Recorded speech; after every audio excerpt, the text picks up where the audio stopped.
अस्सलाम वालेकुम स्टूडेंट्स, उम्मीद है आप तमाम लोग खैरियत से होंगे। मेरा नाम मोहम्मद उमर खान है और आप देख रहे हैं द लॉ चैनल। इस चैनल पर गुफ्तगू करते हैं हम लॉ, लैट, लॉ गैट और LLB 4 ईयर्स के हवाले से। तो अगर आप नए कैंडिडेट हैं, नए स्टूडेंट हैं, इस चैनल पर पहली बार तशरीफ़ लाएँ तो इस चैनल को ज़रूर सब्सक्राइब कीजिए ताकि इस तरह की मज़ीद अपडेटेड और लेटेस्ट वीडियोज़ हम आप तमाम कैंडिडेट्स की खिदमत में बर वक्त शेयर कर सकें। आज का हमारा लेक्चर साल 2026 के लॉ एडमिशन टेस्ट को प्रिपेयर करने की वीडियो सीरीज़ का एक और लेक्चर है जिसमें जनरल नॉलेज के इंपॉर्टेंट क्वेश्चंस को मैं शेयर करने वाला हूँ।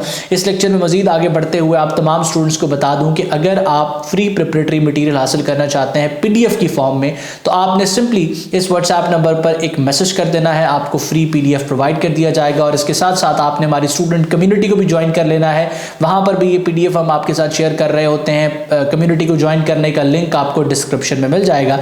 तो सबसे पहला क्वेश्चन इस वक्त आप अपनी स्क्रीन पर देख सकते हैं। इन सवालात के जवाब आप अपने पास मार्क करेंगे। At the end of the lecture आप देखेंगे कि आपके कितने क्वेश्चन ठीक होते हैं। मजीद बरा आप इस वीडियो की स्पीड को 1.5 या 1.75x पे कर लीजिए ताकि कम वक्त में आप कंप्लीट लेक्चर सुन सकें। पहला सवाल है कि which of the following European country is not the member of European union. अब आपने इस सवाल से कनेक्टेड ये चीज सर्च करनी है कि यूरोपियन यूनियन है क्या, इसका हेडक्वार्टर कहां पर है और इसके कौन कौन से मेंबर्स हैं। तो अब आपसे सवाल किया जा रहा है और इस तरीके से पूछा जा सकता है कि नीचे दिए गए ऑप्शंस में से कौन सा मुल्क जो है, कौन सा कंट्री जो है वो यूरोपियन यूनियन का मेंबर नहीं है। ये यूरोपियन यूनियन की जगह यहाँ किसी और ऑर्गेनाइजेशन सार्क का नाम लिया जा सकता है, किसी और ऑर्गेनाइजेशन का नाम लिया जा सकता है, नेटो का नाम आ सकता है। तो अब यहाँ पर ऑप्शंस को रीड आउट करने के बाद इसका जो करेक्ट आंसर है, अगर आपने ऑप्शन ए स्विट्जरलैंड मार्क किया है तो आपका जवाब जो है वो बिल्कुल दुरुस्त है। उसके बाद where would you find river Thames. अब ऑप्शंस को रीड आउट करने के बाद अगर आपने इस ऑप्शन का correct answer option C London mark किया है तो आपका जवाब बिल्कुल दुरुस्त है। उसके बाद नेक्स्ट क्वेश्चन आप अपनी स्क्रीन पर देख सकते हैं कि who is known as the father of electricity. अब यहां फादर ऑफ इलेक्ट्रिसिटी के हवाले से आपसे क्वेश्चन पूछा जा सकता है। इसी से कनेक्टेड क्वेश्चन जो लैट में पूछा गया है वो फादर ऑफ कंप्यूटर के हवाले से पूछा गया है। तो आपने इसको सर्च करना है, कमेंट सेक्शन में मुझे बताना है। सवाल आपके सामने है कि who is known as the father of electricity. Options को रीड आउट करने के बाद अगर आपने राइट आंसर के तौर पे माइकल फैराडे को जो है वो ऑप्शन बी को मार्क किया है तो आपका जवाब जो है वो बिल्कुल दुरुस्त है। उसके बाद which is the capital city of Spain. अब ये जो क्वेश्चन है ना कैपिटल और करेंसी वाला, ये तो हर लॉ एडमिशन टेस्ट में रिपीट होता ही होता है। आपने 10 से 12 ममालिक के कैपिटल्स को, उनकी करेंसीज को लाजमन प्रिपेयर करना है। अब यहां स्पेन की जो है वो कैपिटल के हवाले से पूछा जा रहा है। ऑप्शंस को रीड आउट करके करेक्ट आंसर अपने पास मार्क कीजिए। ऑप्शंस को रीड आउट करने के बाद अगर आपने करेक्ट आंसर के तौर पे ऑप्शन बी मैड्रिड को मार्क किया है तो आपका जवाब जो है वो बिल्कुल दुरुस्त है। उसके बाद नेक्स्ट क्वेश्चन आप अपनी स्क्रीन पर देख सकते हैं जिसमें आपसे कॉन्टिनेंट से रिलेटेड जो है वो एक क्वेश्चन किया जा रहा है। अक्सर औकात जब मैं जनरल नॉलेज के हवाले से स्टूडेंट्स को गाइड करता हूं तो मैं बताता हूं कि जब आप अर्थ से रिलेटेड फैक्ट्स को प्रिपेयर करेंगे तो सबसे पहले कॉन्टिनेंट्स और ओशंस को पढ़ेंगे। अब कॉन्टिनेंट से कनेक्टेड मजीद जब आप क्वेश्चन एक्सप्लोर करना स्टार्ट करते हैं तो इस तरीके के क्वेश्चन आपके सामने आते हैं। अब हॉटेस्ट कॉन्टिनेंट जो है वो दुनिया पर कौन सा है। ऑप्शंस को रीड आउट करने के बाद अगर आपने करेक्ट आंसर के तौर पर ऑप्शन सी अफ्रीका को मार्क किया है तो आपका जवाब जो है वो बिल्कुल दुरुस्त है। उसके बाद how many players are there in ice hockey. अब आइस हॉकी के हवाले से क्वेश्चन किया गया। ये लॉ एडमिशन टेस्ट के पास्ट पेपर्स में से सोर्स किया हुआ एक क्वेश्चन है। लॉ एडमिशन टेस्ट में स्पोर्ट्स से रिलेटेड मुख्तलिफ क्वेश्चंस आपसे पूछे जाते हैं और हर लैट में ये 70 to 80% प्रोबेबिलिटी है कि इस टॉपिक से रिलेटेड क्वेश्चन जो है वो पूछा जाता है। एक MCQs पूछा जाता है लेकिन सवाल जरूर आता है। ऑप्शंस को रीड आउट करने के बाद अगर आपने राइट आंसर के तौर पे ऑप्शन ए 6 को मार्क किया है तो आपका जवाब जो है वो बिल्कुल दुरुस्त है। अब अगर आप इस लेक्चर को सुन रहे हैं तो आपने गौर से देखा होगा कि हम बड़े सिलेक्टिव क्वेश्चंस आपके साथ शेयर कर रहे हैं। वही सवाल आपके साथ शेयर किए जा रहे हैं जो इंपॉर्टेंट हैं, रेलेवेंट हैं, रिपीट हो रहे हैं। तो अगर आप चाहते हैं कि आप इसी तरह की किसी रिसोर्स पर रिलाय करके तमाम सब्जेक्ट्स को प्रिपेयर कर लें तो आप जो है वो द लॉ अकेडमी का प्रिपरेटरी बैच ज्वाइन कर सकते हैं। 25 जनवरी का जो लॉ एडमिशन टेस्ट है उसको ज्वाइन करने पर आप तमाम स्टूडेंट्स को फीस पर 25% डिस्काउंट ऑफर किया जा रहा है। इस कोर्स के हवाले से मजीद इन्फॉर्मेशन और डिटेल्स लेने के लिए आप हमारे रिप्रेजेंटेटिव के साथ इन टच आ सकते हैं। व्हाट्सएप नंबर आप अपनी स्क्रीन पर देख सकते हैं। इस पर कॉन्टैक्ट करने के बाद आपको बता दिया जाएगा कि इस कोर्स में आपको क्या चीज़ें प्रोवाइड की जाती हैं, कैसे आप इससे मुस्तफीद हो सकते हैं और किस तरीके से अपनी स्टडीज़ को हमारी सुपरविजन में घर बैठ के आप कंटिन्यू कर सकते हैं। उसके बाद नेक्स्ट क्वेश्चन आप अपनी स्क्रीन पर देख सकते हैं कि during which year did world war 1 begin. अब वर्ल्ड वॉर 1 और वर्ल्ड वॉर 2 की जो डेट्स हैं ये आपसे पूछी जा सकती हैं और आपने इनकी ईयर्स को लाजमन याद रखना है। जब पाकिस्तान स्टडीज़ को आप पढ़ते हैं तो इंडिपेंडेंस का जो एरा हमारा है 40s का जो एरा है उसमें वर्ल्ड वॉर 2 के इम्पैक्ट्स भी हमारी जो है वो इंडिपेंडेंस पर पड़ते हैं, तो उसको भी आप वहाँ पर एज अ डेट पढ़ सकते हैं। अब यहाँ ऑप्शंस को रीड आउट करने के बाद अगर आपने करेक्ट आंसर के तौर पे ऑप्शन सी 1914 को मार्क किया है तो आपका जवाब बिल्कुल दुरुस्त है।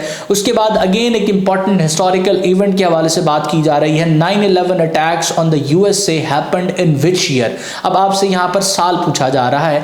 ऑप्शंस को रीड आउट करने के बाद अगर राइट आंसर के तौर पे आपने ऑप्शन बी 2001 को मार्क किया है तो आपका जवाब बिल्कुल दुरुस्त है। उसके बाद नेक्स्ट क्वेश्चन आप अपनी स्क्रीन पर देख सकते हैं। अगेन ये करेंसी से रिलेट कर रहा है और सऊदी अरेबिया की करेंसी के हवाले से आपसे पूछा जा रहा है।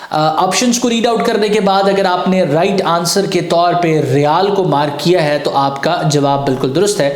जो सऊदी अरेबिया की करेंसी है वो बेसिकली रियाल है, रियाल, ठीक है। ये ऑप्शन सी इसका दुरुस्त जवाब बनता है। उसके बाद नेक्स्ट क्वेश्चन आप अपनी स्क्रीन पर देख सकते हैं जिसमें स्काई ऑब्जेक्ट्स की स्टडी को क्या कहा जाता है ये आपसे पूछा जा रहा है। ऑप्शंस को रीड आउट करने के बाद अगर आपने राइट आंसर के तौर पे ऑप्शन बी एस्ट्रोनॉमी मार्क किया है तो आपका जवाब जो है वो बिल्कुल दुरुस्त है। उसके बाद नेक्स्ट क्वेश्चन आप अपनी स्क्रीन पर देख सकते हैं, which of the following gas is used to extinguish the fire. अब बेसिक साइंस के हवाले से भी क्वेश्चन पूछे जाते हैं, जिस तरीके से फोटोसिंथेसिस का प्रोसेस जो है, अब ये बड़ा बेसिक लेवल का क्वेश्चन है लेकिन बेसिक साइंस के सेक्शन में अक्सर स्टूडेंट से पूछा जाता है। इसी तरीके से लॉफिंग गैस के हवाले से आपसे पूछ लिया जाता है, ये भी इंटरमीडिएट लेवल का या मैट्रिक लेवल का बड़ा बेसिक क्वेश्चन है। अब यहाँ पर उस गैस के हवाले से पूछा जा रहा है जो कि आग को बुझाने में असिस्टेंस प्रोवाइड करती है। ऑप्शंस को रीड आउट करने के बाद अगर आपने राइट आंसर के तौर पे कार्बन डाइऑक्साइड ऑप्शन डी को मार्क किया है तो आपका जवाब बिल्कुल दुरुस्त है। उसके बाद नेक्स्ट क्वेश्चन आप अपनी स्क्रीन पर देख सकते हैं कि which one is operating system. अब बेसिक साइंस के बाद बेसिक कंप्यूटर से भी क्वेश्चन जनरल नॉलेज के सेक्शन में ही पूछे जाते हैं, तो अगर आप ऑप्शंस को रीड आउट करें तो ये तमाम के तमाम ऑप्शन ए, ऑप्शन बी और ऑप्शन सी ये सारे के सारे ऑपरेटिंग सिस्टम्स हैं, तो ऑल ऑफ द अबव जो है वो इसका दुरुस्त जवाब है। उसके बाद नेक्स्ट क्वेश्चन आप अपनी स्क्रीन पर देख सकते हैं कि what is the tenure of American president. अब आपसे पाकिस्तानी प्रेसिडेंट के टेन्योर के हवाले से भी पूछा जा सकता है लेकिन यहां अमेरिकन प्रेसिडेंट के टेन्योर के हवाले से पूछा जा रहा है। ऑप्शंस को रीड आउट करने के बाद अगर राइट आंसर के तौर पे आपने ऑप्शन ए 4 इयर्स को मार्क किया तो आपका जवाब बिल्कुल दुरुस्त है। Russia invaded Afghanistan in which year. अब 2019 में एक लॉ एडमिशन टेस्ट हुआ था, उसमें ये क्वेश्चन पूछा गया था, ये पास्ट पेपर का क्वेश्चन है और ये बेसिकली हिस्टोरिकल इवेंट से रिलेट कर रहा है। तो रशिया ने अफगानिस्तान को इन्वेड कब किया था। ऑप्शंस को रीड आउट करने के बाद अगर करेक्ट आंसर के तौर पे आपने ऑप्शन बी 1979 को मार्क किया है तो आपका जवाब बिल्कुल दुरुस्त है। उसके बाद नेक्स्ट क्वेश्चन आप अपनी स्क्रीन पर देख सकते हैं कि which two countries have sharing border. Options को रीड आउट करने के बाद अगर आपने करेक्ट आंसर के तौर पे अमेरिका मैक्सिको ऑप्शन सी को मार्क किया है तो आपका जवाब जो है वो बिल्कुल दुरुस्त है। Ottoman empire historically known to. अब ऑटोमन एम्पायर जो है हिस्टोरिकली ये बेसिकली जो है अब के तुर्की के साथ लिंक होता है। ऑप्शन बी जो है वो इसका दुरुस्त जवाब है। नेक्स्ट क्वेश्चन आप अपनी स्क्रीन पर देख सकते हैं जिसमें यूएन के हेडक्वार्टर के हवाले से आपसे क्वेश्चन किया गया। अब जिस तरह यहाँ यूएन के हेडक्वार्टर के हवाले से पूछा गया इसी तरीके से किसी और ऑर्गेनाइजेशन के हवाले से उसके हेडक्वार्टर के रिलेटेड जो है वो आपसे क्वेश्चन किया जा सकता है। तो यूएन का हेडक्वार्टर जो है वो किस शहर में लोकेटेड है। ऑप्शंस को रीड आउट करने के बाद करेक्ट आंसर के तौर पे आपने अगर न्यूयॉर्क को मार्क किया है तो आपका जवाब जो है वो बिल्कुल दुरुस्त है। उसके बाद which country has no status of nuclear power. अब कौन सा ऐसा कंट्री है जिसके पास न्यूक्लियर पावर का स्टेटस नहीं है। ऑप्शंस को अगर आप रीड आउट करते हैं तो करेक्ट आंसर यहां पर ऑप्शन बी जर्मनी बनता है। यहां ऑप्शन डी भी जो है वो जर्मनी ही आ गया लेकिन ऑप्शन बी जर्मनी या ऑप्शन डी जर्मनी इसका जो है वो दुरुस्त जवाब है। उसके बाद नेक्स्ट क्वेश्चन आप अपनी स्क्रीन पर देख सकते हैं largest country area wise is. अब ऑप्शंस को रीड आउट करने के बाद अगर आपने राइट आंसर के तौर पे ऑप्शन सी रशिया को मार्क किया है तो आपका जवाब जो है वो बिल्कुल दुरुस्त है। George Washington was the dash president of America. George Washington was the first president of America. Option A जो है वो इसका दुरुस्त जवाब है। अब यहाँ लार्जेस्ट कंट्री एरिया वाइज जिस तरीके से सवाल किया गया यहाँ जो है वो मोस्ट पॉपुलस कंट्री के हवाले से भी क्वेश्चन किया जा सकता है। तो मोस्ट पॉपुलस कंट्री कौन सा है इसको आपने सर्च करके कमेंट सेक्शन में मुझे बताना है। अब जिस तरीके से मैंने आपको बताया कि अगर आप प्रिपेयर करने के लिए किसी रिसोर्स की तलाश में हैं तो या तो आप द लॉ अकेडमी का प्रिपरेटरी बैच ज्वाइन कर सकते हैं, या अगर आप किसी किताब पर रिलाई करना चाहते हैं तो करीब तरीन बुक स्टोर से आप एलिमेंट्स ऑफ लैट को खरीद सकते हैं। ये किताब स्टूडेंट्स को हम इस वजह से रिकमेंड करते हैं कि ये एक कॉम्प्रिहेंसिव रिसोर्स है, लैट के पैटर्न और उसकी वेरिएशंस को मद्देनजर रखते हुए डिजाइन की गई है। तो अगर आप किसी किताब पर रिलाई करते हैं तो एलिमेंट्स ऑफ लैट के 11th एडिशन को करीब तरीन स्टोर से भी खरीदा जा सकता है, या घर बैठे स्क्रीन पर मौजूद व्हाट्सएप नंबर को इस्तेमाल करके ऑनलाइन ऑर्डर भी किया जा सकता है। उसके बाद नेक्स्ट क्वेश्चन आप अपनी स्क्रीन पर देख सकते हैं कि which of the following keyboard shortcut is used to reverse the last action in Microsoft Word. अब माइक्रोसॉफ्ट वर्ड पे जब भी आप काम कर रहे होते हैं तो कंट्रोल जो है ना जी जब हम प्रेस करते हैं तो हमारा लास्ट एक्शन अनडू हो जाता है। ऑप्शंस को रीड आउट करने के बाद आप करेक्ट आंसर के तौर पे ऑप्शन सी को मार्क करेंगे। उसके बाद what is the name of a web page URL. Options को रीड आउट करें, इससे मोस्ट रेलेवेंट ऑप्शन जो है वो ऑप्शन डी है यूआरएल।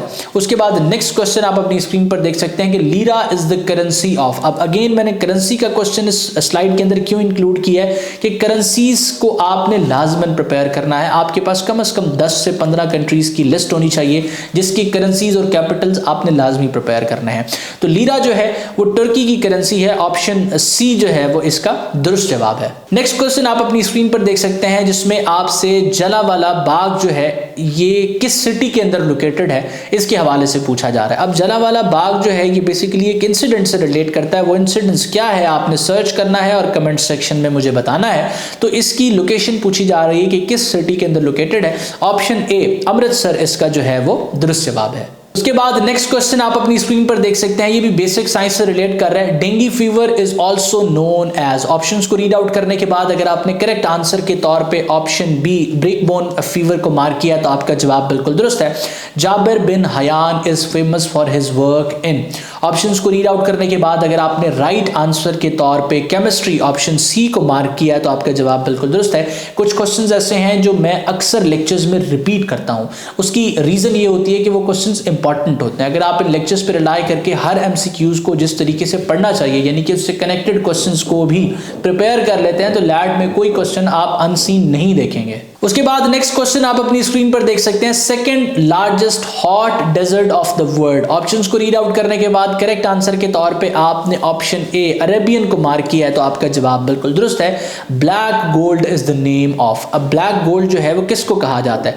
ऑप्शंस को रीड आउट करने के बाद अगर आपने क्रूड ऑयल को मार्क किया है तो आपका जवाब जो है वो बिल्कुल दुरुस्त है। उसके बाद नेक्स्ट क्वेश्चन आप अपनी स्क्रीन पर देख सकते हैं जिसमें पूछा गया है कि which of the following country is a peninsula. अब सबसे पहले तो आपने सर्च करना है कि पेनिनसुला होता क्या है और इस ऑप्शन में जो पेनिनसुला डिस्कस किया गया इससे हट के कौन से पेनिनसुलाज एग्जिस्ट करते हैं। ऑप्शंस को रीड आउट करने के बाद अगर आपने करेक्ट आंसर के तौर पे सऊदी अरेबिया को मार्क किया तो आपका जवाब बिल्कुल दुरुस्त है।